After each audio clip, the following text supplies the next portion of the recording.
ಸುಲಭವಾಗಿ ಬೇಗನೆ ಆಗುವಂಥ ರೆಸಿಪಿ ಇದು. ಪಾಲಕ್ಕು ನೋಡಿ, ನಾನು ತೊಗರಿಬೇಳೆ ಚೆನ್ನಾಗಿ ತೊಗೊಂಡೇನಿ ರೀ.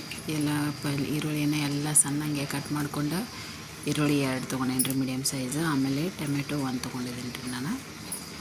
ಆಮೇಲೆ 2 ಬೇಳೆ ನೆನೆಸ್ಕೊಂಡು ಇಟ್ಕೊಂಡಿದ್ದವು 2 ಬೇಳೆ ರೀ. ಆ ನಂತರ ಇದು ಏನಂತಂದ್ರೆ ಮೆಣಸಿನ್ಕಾಯಿ ಹಾಕೋಬೇಕ್ರಿ. ಮೆಣಸಿನ್ಕಾಯಿ ಹಾಕ್ಕೊಂಡು ನಾವು ಎಷ್ಟು ಒಂದು ಕಟ್ ಪಾಲಕ್ ನಿಮಗೆ ಎಷ್ಟು ಬೇಕೋ ಅಷ್ಟು ಹಾಕೋಬೋದು. ಸ್ವಲ್ಪ ಜಾಸ್ತಿನ ಪಾಲಕ್ ಇದ್ರೆ ಚಲೋ ರೀ, ಯಾಕಂತಂದ್ರೆ ಕುದ ನಂತರ ಪಾಲಕದು ಇದು ಕಡಿಮೆ ಆಗುತ್ತೆ ಅದ್ರ ಕ್ವಾಂಟಿಟಿ.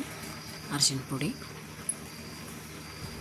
ಸ್ವಲ್ಪ ನೀರು ಹಾಕ್ಕೊಂಡು ಒಂದು 3 ವಿಸಿಲನ್ನು ಕೂಗಿಸ್ಕೋಬೇಕ್ರಿ. ಅದನ್ನು ಬೆಂದ ಆಯ್ತಂತಂದ್ರೆ ಅದನ್ನು ಮತ್ತೆ ಮಿಕ್ಸ್ ಮಾಡ್ಬೇಕ್ರಿ. ಚೆನ್ನಾಗಿ ಮಿಕ್ಸ್ ಮಾಡ್ತಂದ್ರೆ ಎಲ್ಲ ಕೂಡ್ಕೊಳ್ತೈತಿ. ನೋಡಿರಿ, ಮಿಕ್ಸ್ ಮಾಡ್ಕೊತೀನಿ ನಾನು.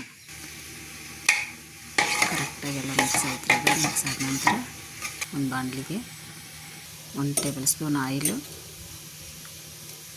ಸ್ವಲ್ಪ ಕಾಯಾಗಿಬಿಟ್ಟು, ಆಮೇಲೆ 1 ಸ್ಪೂನ್ ಬಟ್ರ್ ಹಾಕೊಳತ್ತೇನೆ ರೀ ನಾನು.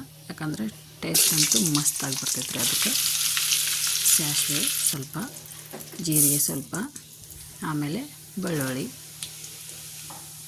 ನಂತರ ಅದನ್ನು ಚೆನ್ನಾಗಿ ಸ್ವಲ್ಪ ಮಿಕ್ಸ್ ಮಾಡ್ಕೋಬೇಕು ರೀ.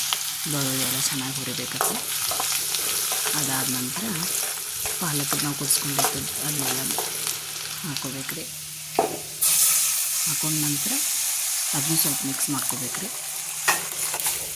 ಆಮೇಲೆ ಉಪ್ಪು, ಅಚ್ಚ ಖಾರದ ಪುಡಿ, ನಿಮ್ಗೆ ಇದನ್ನು ತಕ್ಕಂಗೆ ನೋಡ್ಕೋಬೋದು. ಅರಿಶಿನ ಪುಡಿ ನೋಡಿರಿ, ಕುದ್ದಿದ್ದು ರೆಡಿ.